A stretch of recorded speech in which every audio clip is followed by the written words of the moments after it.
Bienvenidos a su programa Una pausa en el camino.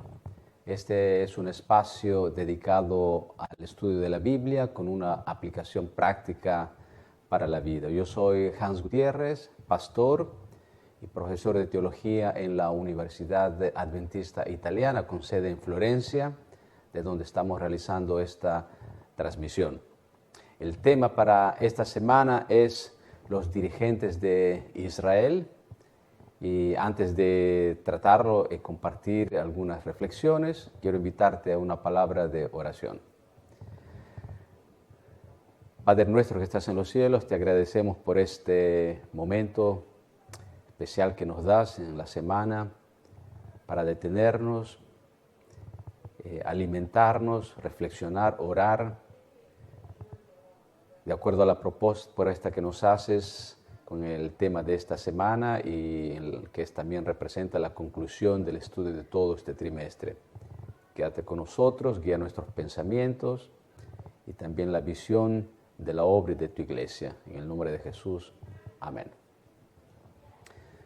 Bueno, hemos llegado a la conclusión de este trimestre, de esta lección importante sobre una parte de la Biblia, los libros de Esdras y Nehemías, que no son muy comunes, que no son bien conocidos como otras partes de la Biblia, pero que subrayan la importancia de algunos aspectos necesarios de incluir e integrar en nuestra experiencia de fe.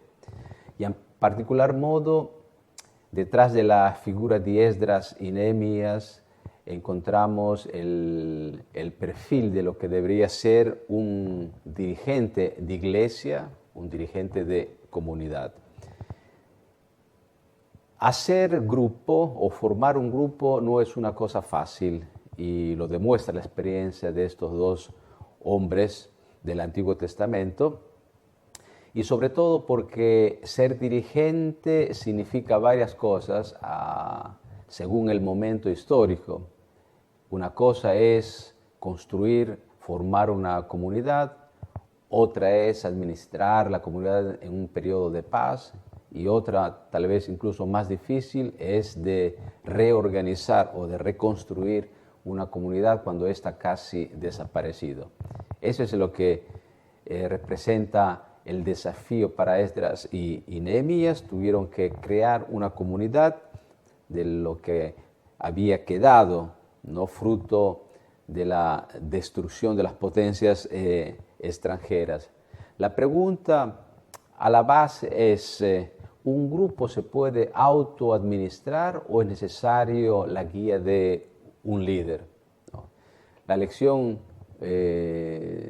nos sugiere que en realidad ningún grupo puede sobrevivir sin una especie de leadership, de guía, ¿no? Y es justamente lo que experimentaron los israelitas en aquel periodo. Muchos tenían el deseo de volver, de reconstruir algo, pero no se había levantado alguien que tomara la guía específica, y eso sucedió con Esdras y Nehemías. En realidad, la experiencia del grupo en una fase de reconstrucción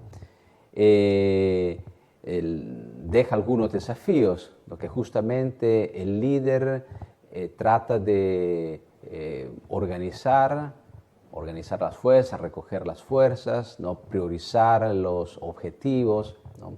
Tratar de establecer una secuencialidad en las acciones y en las iniciativas, ¿no? Y justamente eso es lo que representa el líder en la iglesia de nuestros días, ¿no? En realidad hay dos palabras que en la historia han quedado como palabras así negativas, ¿no? La palabra duce para el fascismo en Italia y la palabra Führer para el nazismo en Alemania. Pero en realidad esas palabras, aunque se han degenerado en el significado y tienen un significado negativo, fundamentalmente y etimológicamente significan simplemente conducir. El Duce es el que conduce, o sea, el que conduce hacia un objetivo. Y el Führer es el mismo, aquel que guía hacia un objetivo común. Porque en realidad de eso se trata en la guía de una comunidad. Y Esdras y Nehemías demuestran que no obstante todas las dificultades que se presentaban en aquellos momentos, la influencia de los líderes puede ser positiva si el valor, ¿no?, sustantivo de los líderes garantiza este proceso. Y la lección en esta primera parte, ¿no?, de la semana nos da algunos ejemplos importantes de cómo algunos líderes escogieron para bien y supieron guiar la comunidad, y otros líderes que parecían que hubiesen podido hacerlo, acabaron no haciéndolo y destruyendo más bien la comunidad que les tocaba guiar. Por ejemplo, tenemos el caso de Josías, un rey de Israel que sube al trono en muy temprana edad, pero que representó, gracias al descubrimiento de la ley, ¿no?, y a la fidelidad a Dios, un punto de referencia y un modelo positivo de lo que tiene que ser un líder en el pueblo. La misma cosa podemos decir de Débora, ¿no?, o de otros reyes de Israel, ¿no?, que lograron, no obstante los límites que tenía su personalidad y su carácter, gracias a la consagración y a la visión de lo que había que hacer, lograron ser de una influencia positiva para el pueblo de Israel. Pero también tenemos los ejemplos negativos de una influencia nefasta que algunos líderes ejercieron sobre Israel. Uno de los más típicos es el caso de Acab, ¿no? Acab, pero podríamos mencionar también otros, Roboam, y una lista bastante larga de los líderes funestos que no supieron guiar al pueblo de Israel. Y todos estos líderes positivos, los que hemos mencionado, Josías, ¿no?, y otros como David o incluso Salomón en un periodo de su vida, tuvieron una particularidad, una especie de sobriedad y humildad en someterse a Dios y pensar que no dependía solo de sus fuerzas, ¿no?, poder conducir al pueblo de Israel.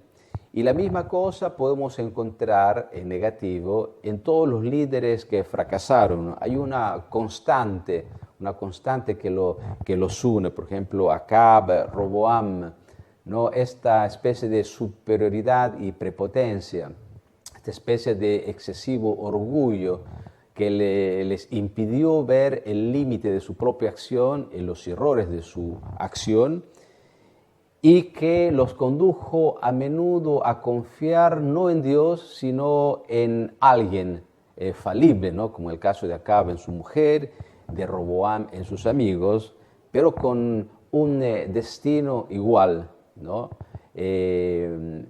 Los líderes que creían hacer bien y creían tener fuerza, pero por exceso de orgullo y de seguridad acabaron fracasando y conduciendo en mal modo el pueblo. En cambio, los líderes, como repito, que supieron tener una medida sobria de su inteligencia, de su poder, justamente por esto se apoyaron en Dios y en los consejos de los profetas y lograron conducir al pueblo en modo correcto.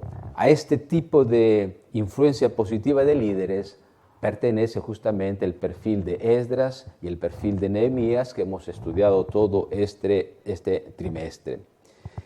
El día de mañana estaremos viendo una segunda parte de la reflexión de esta semana y que tiene que ver cómo la guía equivocada de un líder no tiene un corto efecto, sino se prolonga en el tiempo. El mal a la vista del Señor.